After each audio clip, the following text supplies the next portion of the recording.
Son las 9:42. Había un rumor, pero tenemos la aclaración, no el rumor, sino la aclaración.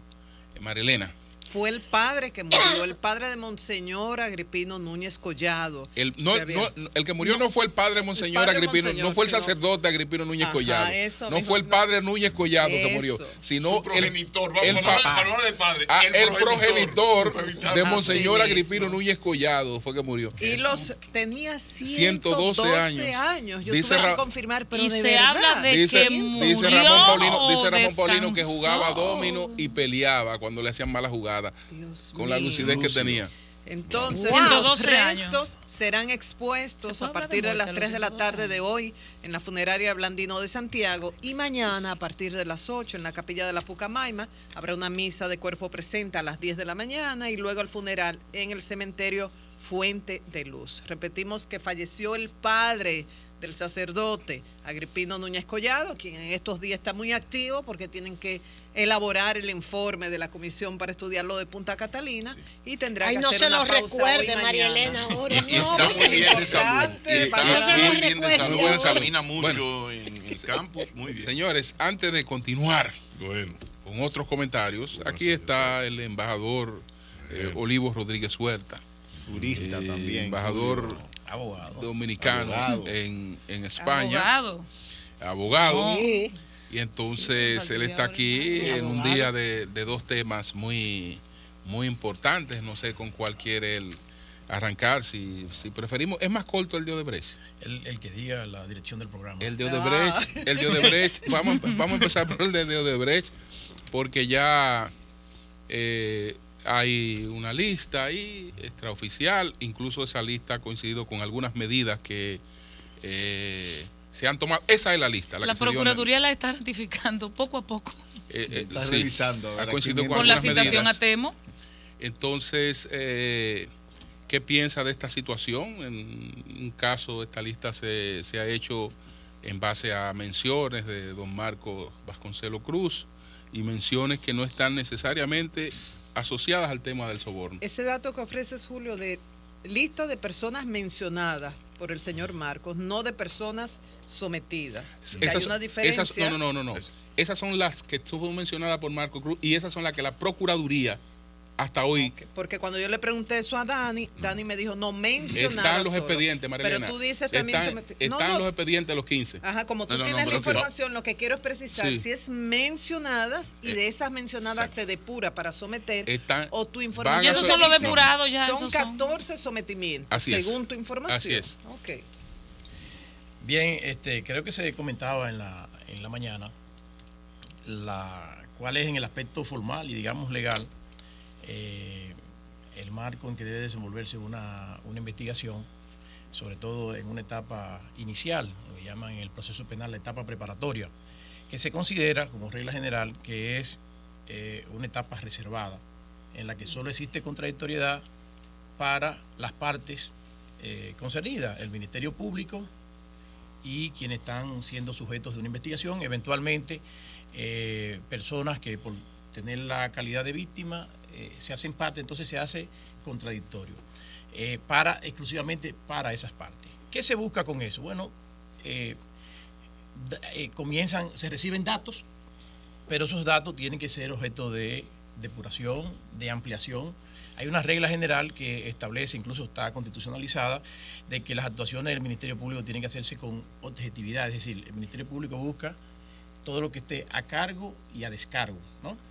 De manera que un simple dato no puede servir de base para sostener una acusación, porque se le caería totalmente, y los datos son informaciones que permiten hacer una estrategia de investigación, buscar datos que puedan venir a corroborar eso que está allí, o también le permite la posibilidad de descartar afirmaciones que estén contenidos en esos datos primarios. En el tema Odebrecht es un asunto bastante complicado para cualquier investigador, para cualquier ministerio público, por una razón muy sencilla.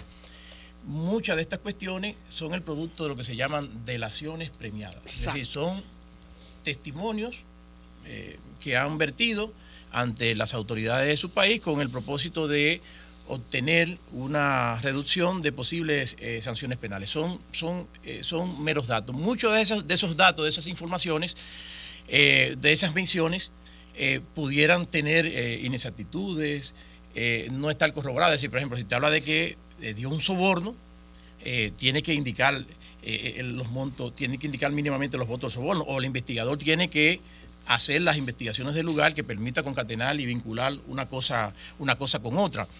Puede encontrarse con situaciones en las que las propias delaciones contengan contradicciones entre sí, dentro de las mismas. Por ejemplo, aquí Julio comentaba esta mañana un caso de una persona a quien yo también conozco desde mucho antes de que fuera él al ejercicio de la función pública, el caso de Temito Clemontá, que fuimos compañeros de trabajo en César Iglesias, ¿no? Donde él trabajó durante décadas en la parte de producción y yo era abogado que me encargaba de los temas, de las discusiones con los trabajadores, los pactos colectivos, etcétera y demás. O sea que lo conozco de hace muchas décadas. Entonces, en el acuerdo que hizo Odebrecht con las autoridades de Estados Unidos, lo que decía era que Odebrecht pagaba unos sobornos para que le permitieran incluir, asegurarse de que en los presupuestos del Estado se incluyeran partidas a esos fines, a fin de asegurar que las obras que se habían sido contratadas pudieran ser puestas en marcha. Pero acontece, me refiero específicamente a este caso, y por eso son cada detalle. Estoy mencionando este caso porque Julio lo planteó esta mañana, pero podría hacerse quizás con todos y cada una de esas personas que están en la lista, y es un llamado a que el Ministerio Público no tenga todo el cuidado en relación a todas y cada una de las personas. Acontece, por ejemplo, en el caso de Temito Clemontá, que él no ha estado nunca en el área que toca a la inclusión en el tema del presupuesto, porque entonces es un tema de la competencia del Ministerio de Hacienda, no del Ministerio de Economía, Planificación y Desarrollo.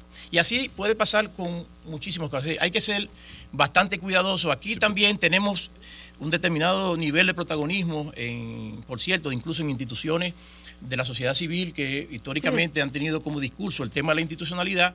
Y entonces muchas veces cuando tocan estas cosas por una serie de presiones y de mil cuestiones, queremos llevar todo como un rodillo, como un aproximamiento. Entonces todos estos datos, todas estas informaciones tienen que ser validadas, estudiadas con mucho cuidado por el Ministerio Público en relación a todos y cada uno de los encartados.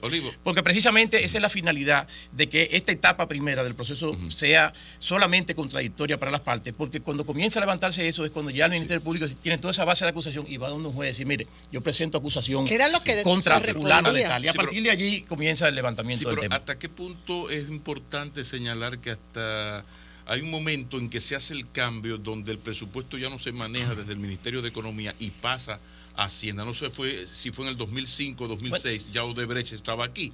¿Y hasta qué punto puede ser determinante ciertas contradicciones en las decisiones del presidente, entonces presidente Fernández, pero que ejecutó como ministro Temo Montaz para la posible presión de la embajada? Claro, miren, el tema, el asunto es que por eso es la importancia de la investigación, pero no asumir ya como responsable a todo y cada uno del que se mencione por esos datos, porque todas y cada una de esas cosas hay que corroborarla a través de una investigación profunda, hay que hacer una ubicación específica de tema. Entonces, por tiempo la gente de la Procuraduría que filtró estos datos. Eso es correcto. Esto es peligrosísimo. El Ministerio Público debe, el Procurador General debe realizar una investigación exhaustiva paralela a ese tema y establecer las consecuencias. Porque ya de estos datos afuera, como decía Anibelka, bueno, ¿y por qué no los cuidó bien? ¿Y cómo puede ser? Mención no es sometimiento. Por esa cosa debe hacerla el Ministerio Público, ya que filtró su cosa, que se sepa que mención Julio dice que no tiene, es sometimiento. Julio dice que tiene que la información de que incluye sometimiento. Porque ¿Y hasta qué punto porque puede, los 15 no están sometidos? Los Estados Unidos según pueden la información 14 o 15 que son, Julio. Me estoy basando también en informaciones ofrecidas por Julio y por Consuelo, porque yo no las tengo así, esas informaciones privilegiadas,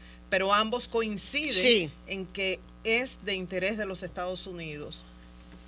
Bueno, siempre los grandes países tienen determinado grado de injerencia en países pequeños como este. Es una realidad. O sea, el querer desconocer eso Es lo que o sea, por ejemplo, el caso de los fraudes bancarios aquí en el año 2004 tuvo un apoyo y una participación muy decidida también del tema. Hubo presos por esa presión. Claro, y hay cuestiones que se señalan. Dice, miren, eso generó una crisis económica, afectó el flujo de comercio entre Estados Unidos y la República Dominicana y como consecuencia, o sea, hay múltiples motivos que llevan a los países de esa envergadura, los grandes países, a tener determinado grado de injerencia. Ahora bien, eso no debe ser lo determinante debe ser, porque al fin y al cabo todo esto va a conducir a un proceso.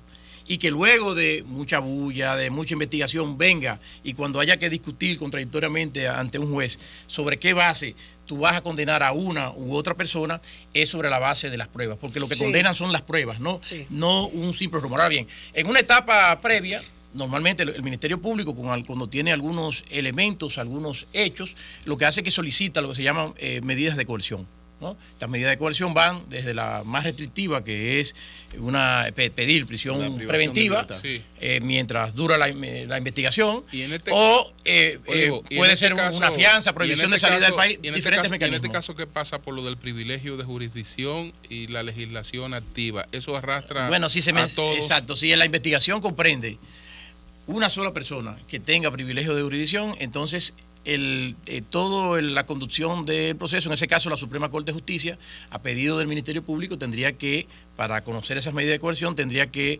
solicitarle la designación de un juez de la instrucción especial, que es el que va a ser de juez de control de la investigación que lleva a cabo la Procuraduría General de la República. Entonces habría que hacer eso. En el caso incluso de si hay legisladores, sabemos que hay un previo, porque el Congreso está en sesión y entonces hay un trámite parlamentario en relación a legisladores activos que hay que cumplir para poder llevar a cabo la investigación. Me confirma Charlie Mariotti que fue en el 2007 que pasó el control del presupuesto del Ministerio de Economía al de Hacienda. Ese es un dato. Sí, la ley de recuerden la compra de los tucanos a Brasil y no aeronaves a la Boeing norteamericana. De ahí vienen esos rencores. Creo que fue esos rencores. Volveremos a hablar de eso aquí. Eso se mató. En realidad fue en el año 2006 cuando se aprobó la ley que rige actualmente el Ministerio de Hacienda. Pero comenzó en el año 2006. Previo a todo esto. La ley de presupuesto se aprobó en el 2007, pero la ley del Ministerio de Hacienda, que fue la que traspasó todas las funciones que tocan con financiamiento y todas esas cosas, es a partir del 2006. Ahora, previo a esta filtración, el Procurador General de la República fue a Estados Unidos. Sí. Y aunque allá habría agotado varios temas, sin lugar a dudas que el de Odebrecht estuvo ahí. Y si no estuvo, pues peor, porque uno entiende que sí. Porque uno entiende que sí. Entonces, entre una filtración que un poco gira hacia un lado desde el punto de vista político de actuales y de pasados funcionarios, está como muy para un lado. Un procurador que viajó al exterior, a Estados Unidos, que tiene interés en el tema previo a la filtración. Y lo que se dice, que al menos un político, uno de los ejecutivos de Odebrecht dijo, bueno, si le dimos para la campaña. Entonces le di para la campaña a él, que no tenía ninguna posibilidad, y no le di a los otros que sí la tenían. ¿Cómo todo esto navega en la situación? Eso es parte del objeto de una investigación. Hay que, o sea, tú tienes que separar una cosa que sea un hecho, que sea un acto de soborno, dar dinero a cambio de una determinada actividad, y otra cosa es totalmente un tema que toque a un problema de ayuda o de financiamiento, que no nos vamos a atacar. No solamente son empresas extranjeras, sino aquí es la historia de este país. ¿Quién ha sostenido básicamente todas las campañas políticas de todos los partidos y de todos los políticos y candidatos a senadores, a diputados y a síndicos que han sido también del sector empresarial? Es cierto, pero no es lo mismo. Disculpa, Oli, es cierto, pero no es lo mismo un empresario dominicano que un empresario extranjero. Además de la visita del procurador a Estados Unidos. En términos de lo que se procura proteger o se protegería, evitando y por lo que se instituyó el financiamiento público, es que sea empresario extranjero, sea empresario nacional, es que a cambio de ayudas para las campañas políticas no obtenga como contrapartida permisos, favores y contratos del Estado. O sea, ahí no importa que se trate de una empresa extranjera o de una empresa nacional. Y la visita del procurador el propósito es el mismo. La visita, él no se ha revelado, pero es obvio que en un momento como este nadie es tonto. O sea, de alguna forma u otra es casi seguro que ese tema haya sido abordado. Pero la realidad es que entre la República Dominicana y los Estados Unidos, desde el punto de vista de la cooperación y la asistencia judicial internacional, es algo que es históricamente bastante fluido. Aquí hay acuerdos que permiten las agencias especiales de Estados Unidos que realizan trabajos conjuntos con autoridades de la República Dominicana aquí en investigaciones conjuntas. Es decir, el FBI no hace mucho, bueno, el mismo Procurador General de la República estuvo presidiendo los primeros cuerpos de investigadores que fueron formados por el FBI para un ámbito especializado dentro de la investigación del Ministerio Público. Es decir, hay una relación muy fluida y obviamente estos temas seguramente que fueron objeto de tratamiento. Sí, hay varios de los potenciales imputados, de los posibles imputados por los nombres que han salido a relucir, aunque no hay nada oficial, que tienen jurisdicción privilegiada. ¿Esto lleva a una jurisdicción privilegiada todo el proceso o es posible desarrollar investigación individual para los otros actores? Sí, o sea, el problema es que la investigación del tema Odebrecht es una investigación que tiene una multiplicidad de imputados. Entonces, hay unos vasos comunicantes porque se trató de una estrategia común de prácticas de corrupción por parte de esta empresa. Entonces, el tema es que como se trata de una única investigación, arrastraría a la jurisdicción privilegiada. Obviamente que eso va a ser motivo de grandes debates en las próximas semanas, de producirse, por ejemplo, solicitudes de medida de coerción, como se ha anunciado, va a generar discusiones, porque abogados de personas que no estén sujetos al privilegio de jurisdicción, eso de privilegio de jurisdicción hay que ponerlo entre comillas, porque tú te privas de los grados ordinarios a través del cual discurre un proceso penal, que tiene la posibilidad de que se conozca en primera instancia, tú tienes la oportunidad de la apelación y posteriormente la oportunidad de la casación. O sea, el privilegio de jurisdicción es una instancia única. Pablo, creo que es una aclaración importante.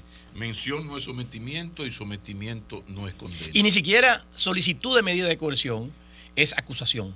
Muchas veces se solicitan medidas de coerción porque, bueno, existen estos datos y no podemos ponernos una venda tampoco. Se solicitan medidas de coerción y después, cuando concluye la investigación, dice, mire, aquí no me alcanza esto, o determinados hechos están prescritos. Mire, tales hechos, mire, incurrieron en la realidad, pero eso está prescrito. Y el Ministerio Público no puede presentar una acusación en esa condición. La medida conlleva una acusación. La medida conlleva, hay que justificarla con una acusación por parte del Ministerio Público. No. El concepto de acusación es cuando el Ministerio Público concluye ya su investigación, ya se lo llama un requerimiento conclusivo. Presento formal la acusación para que un juez valide y dice, mire, estas son las pruebas. Entonces el juez es un juez de la instrucción que dice, sí, esto realmente tiene mérito, váyase a un juicio de fondo. Pero en esta etapa preparatoria, a los fines de posibilitar la conclusión de esa investigación que va a proporcionarle los datos al Ministerio Público para que decida si acusa o no, o para que decida dentro de todos los investigados a quienes acuso, dentro de la misma, el Ministerio Público puede solicitar medidas de coerción ante un juez de la instrucción. Aquí decíamos, en el caso, si como es una investigación que comprendería a personas que dentro del marco de la Constitución tienen ese llamado mal denominado privilegio de jurisdicción, entonces el tema sería que el Pleno de la Suprema Corte de Justicia tendría que designar un juez de la instrucción especial para donde el Ministerio Público vaya a solicitar, mire, medidas de coerción en relación a cuál. O necesito que me autoricen para realizar la investigación patrimonial, que los bancos, que tal cosa, terceros me proporcionen información respecto de la misma. Todo eso es un tema que hoy día lo controla un juez. Gracias, porque Jackie trae cultura con sabrosura. Esos son datos importantes, porque hay mucha desinformación. Entonces vamos a reiterar. Mención no es sometimiento y ni siquiera... No es acusación, ¿no? Bien. Y ni siquiera... Y la solicitud de medida de coerción no es tampoco necesariamente acusación. La experiencia de Olivo Rodríguez Huertas, ya a confesión de parte, relevo de prueba, se sabe que hubo un dinero entregado, unos sobornos admitidos por una parte. En la historia jurídica, ¿qué tan difícil es para el equipo de la justicia de un país, el caso de justicia dominicana, poder demostrar a Juan Pérez Vidal alias Tito que recibió ese soborno? ¿Cuáles son los instrumentos? ¿De qué manera? Los mecanismos... ¿Qué jurisprudencia hay? Normalmente los mecanismos a través de los cuales se llevan la práctica de soborno muchas veces son difíciles de probar y establecer por una circunstancia, porque la persona, normalmente estas cosas se hacen en efectivo.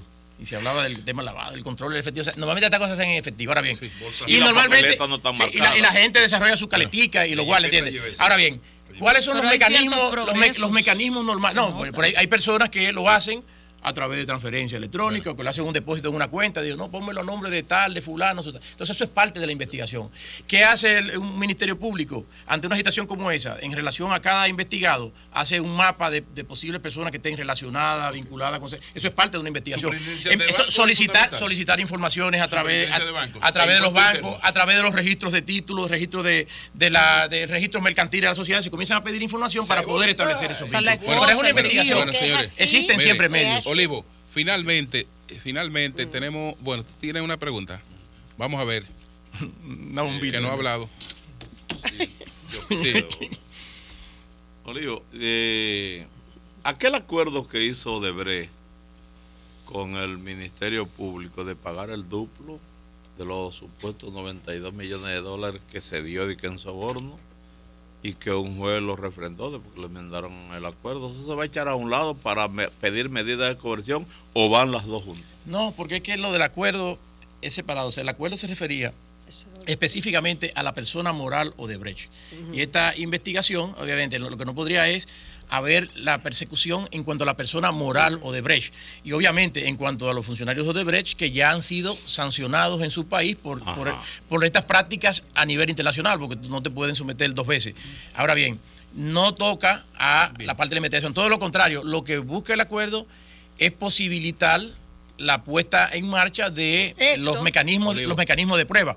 Por ejemplo, llegará una etapa del proceso penal, que es la etapa de juicio, donde no basta que haya una declaración, eso hay que oralizarlo. ¿Quién va a ir a...? O sea, entonces eso es parte de los compromisos que la empresa ha asumido. No es solamente proporcionar datos, informaciones, pruebas de esas afirmaciones, sino que tiene que contribuir al éxito del proceso penal conforme a las reglas que están establecidas. Finalmente, no tendríamos chance para preguntas. Déjanos un comentario sobre la ley de lavado de activos.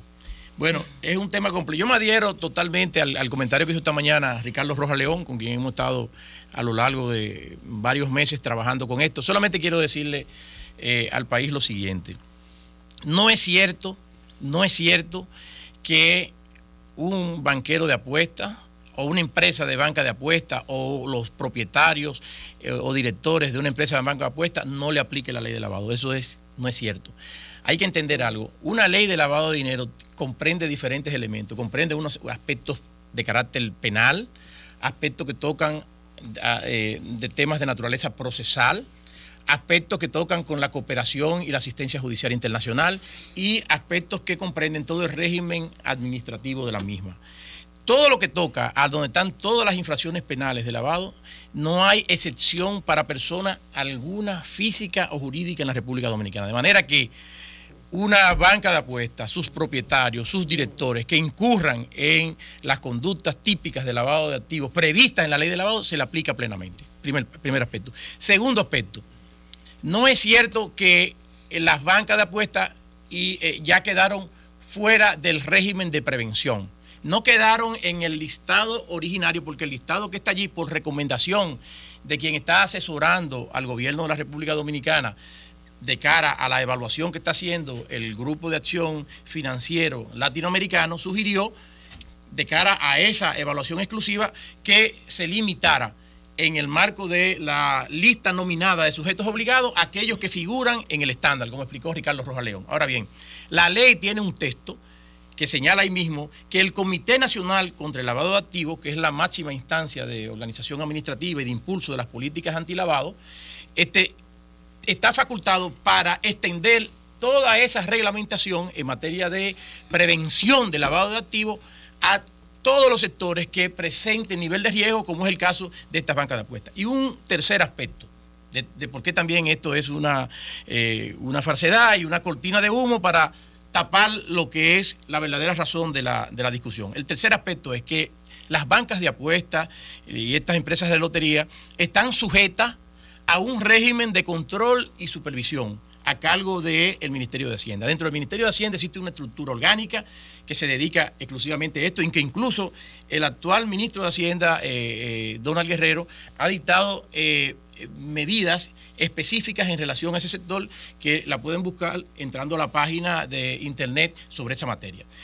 Todo esto, aquí en el año 2002 pasó algo semejante. Aquí la gente no supo que antes de la ley 7202 que está vigente existió la 5502. Se hizo un gran escándalo con la 5502, señalando que la distracción en aquel momento no fueron las bancas de apuestas, sino la distracción fue que los porcentajes en que se distribuían los recursos provenientes de que eran decomisados en los procesos de lavado. Se hizo un gran escándalo. En realidad, cuando se hace el escándalo, el Congreso vota de nuevo y surge la ley 7202, lo único que realmente fue eliminado era que los delitos tributarios fueran delitos antecedentes del lavado de activos. Entonces, la gran discusión, yo pienso que se ha armado, esto aquí, ¿qué es lo que ha sucedido? Que hoy día, en aquel entonces no estaban en las recomendaciones internacionales los delitos de carácter tributario, a partir de la evolución de los acontecimientos, no solamente los temas de los atentados terroristas, sino la crisis financiera mundial a partir del 2008, han llevado a que estos estándares del GAFI hayan sido reforzados y se ha incluido también el tema de los delitos tributarios como delitos antecedentes al lavado de activos. Entonces, se habla del tema de la banca de apuestas, pero ellos quieren, y esta discusión va a ser en ese sentido. Ellos quieren cero impunidad, entonces, ¿por qué preocuparse que una ley sancione los delitos tributarios? Claro, si usted no va a incurrir en delitos tributarios. Es de cara a la transparencia, o sea, claro. eso es lo que procura esto. Gracias al embajador Olivo Rodríguez. Gracias a ustedes por la invitación. Éxitos en España. Bueno, cambio fuera.